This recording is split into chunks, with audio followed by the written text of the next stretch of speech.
What's going on YouTube? Josh here checking in. I am home for winter break in New York. Still got to get some training in. I just drove about an hour and a half from my parents' place in Long Island over to New Jersey. I'm gonna train with Jason Manenkoff at his gym Iron Arena. So if you don't know who Jason is, he's a 165 lifter. He is arguably one of the best drug-free raw bench pressers in the world. His bench, I think right now, his best is around 415 to 420 in competition. And he's not just a good bench presser. I mean, this guy, he squats over 500 pounds. So I'm going to post a link below to his channel, his personal channel, as well as the channel for his gym.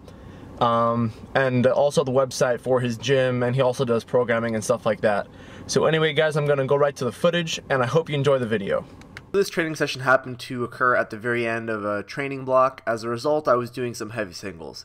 This right here is 250, and after this I moved on to 255. So on this 255 rep, you'll notice that I kind of get stuck midway up, and Jason was giving me a good tip, which is basically, if you're getting stuck at that point, which is a pretty common place to get stuck for the raw bencher, is really to push back towards your head and kind of try and find a different line to be pressing in. Now this was it was awesome training with Jason for many reasons. He's a great resource, excellent equipment, and it's really nice to actually have somebody who is pro at handing off. As simple as that sounds, training by myself, I often have to hand off to myself, and having a really smooth handoff makes a huge difference. So let's go to some footage of Jason, because I know you guys don't really care to watch my really weak bench. So in today's session, Jason was doing 345 for sets of 4. I think he did a total of 8 sets of 4, so that's a pretty serious amount of volume. And keep in mind, this part of his training cycle is nowhere near where he's peaked. At this point, he was about over 8 weeks out from his next competition, which is going to be Raw Unity Meet 8. So you'll notice, his setup is very particular. I'm going to show a clip a little bit later of the setup again, and it's just a really solid bench overall. I mean, you can't bench 418 in the 165 weight class if you don't have all of the details really worked out very well. You'll notice that he's very stable, he's very secure.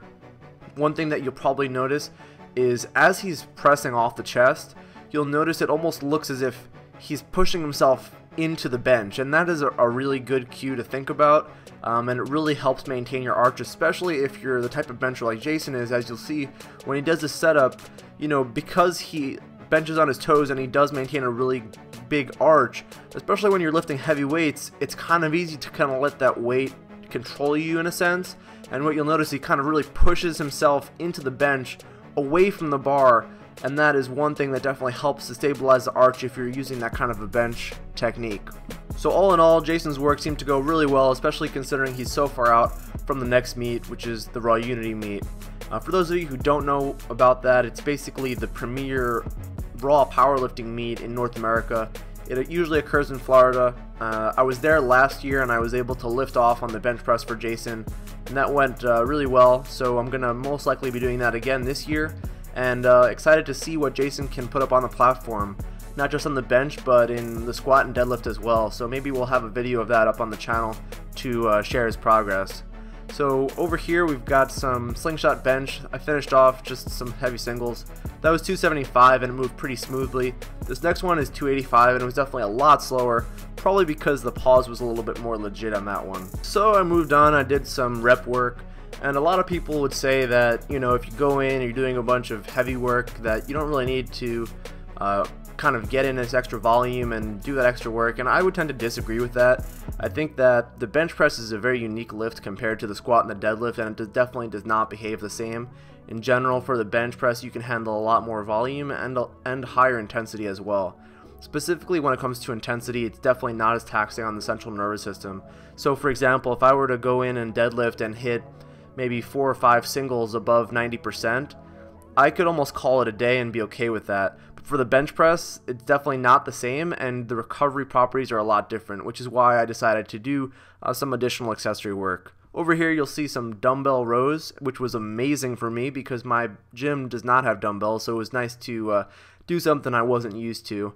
And anyway guys, I will leave you with that. I hope you guys enjoyed the video. If you guys liked it, be sure to give it a like and show your support for the video. If you're not subscribing already, hit that subscribe button. Also, be sure to comment below and let me know how you liked seeing footage of training with other people, and let me know if that's something you'd like me to continue in the future with the channel.